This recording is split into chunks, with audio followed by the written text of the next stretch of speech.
No, no, no, no.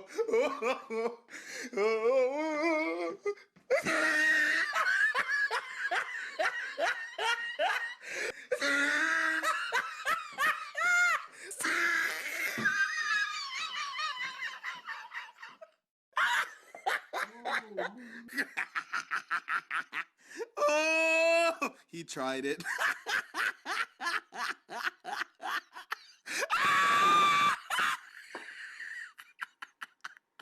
Oh!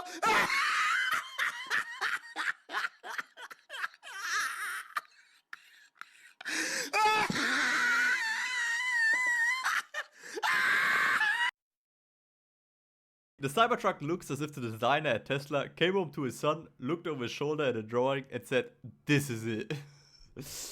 But in all honesty, the truck looks quite futuristic. However, I do have to ask if this is literally the best car design Tesla could come up with. I don't know. But apparently, you guys are all into the Cybertruck, because close to 200,000 people have pre-ordered it. However, this pre-order is actually more of a reservation, where you pay $100 to reserve the car. And luckily so, because I think that if you could already pay for the truck, right now, in 3 years, some people would literally want to kill themselves for their premature purchase. And yes, you heard correctly. The Cybertruck Tri-Motor, which is by the way the model they used to defeat the Porsche, will begin production at the end of 2022, and the other models at the end of 2021. That is 2 years in the future.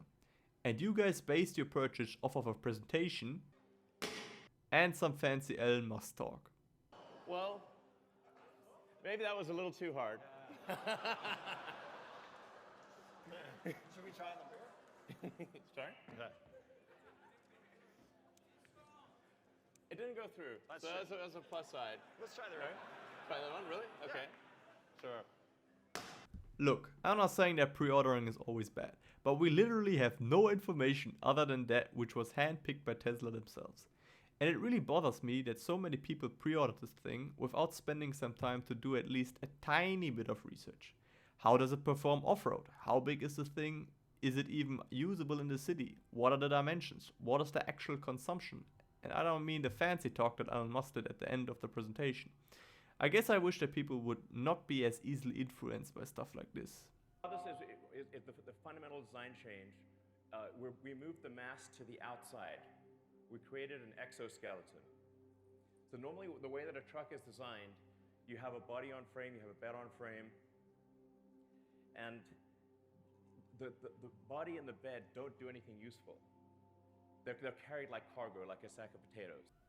I don't know. In this entire presentation, something just seemed off. And it wasn't that the windows got cracked or that Elon Musk is bad at holding a speech. It was just that this entire truck is so weird. It looks weird and also isn't the most amazing from a technical standpoint. Its maximum speed, for example, 210 kilometers per hour. My 16-year-old Mercedes that my grandpa bought in 2003 can do 220. Just on that alone, I would not buy this car. But I do realize that in America, where there are speed limits, I guess the maximum speed does not matter that much. I'm still skeptical though, and it isn't the fact that they decided to not put the maximum speed or horsepower on the website. I just don't know if they are being serious with this truck. Because honestly, I think it's really ugly, and you cannot tell me that a team of designers couldn't come up with something better than a driving soda can. But maybe I'm wrong, you know. I bet you though that there will be some people that will find pleasure in spraying graffiti on the walls of kids' retarded brother. So lastly, I just want to say that if you have kids, feel free to send their designs to Tesla. They can always use new ideas. I love memes. Anyway, that was it from me. 27original out.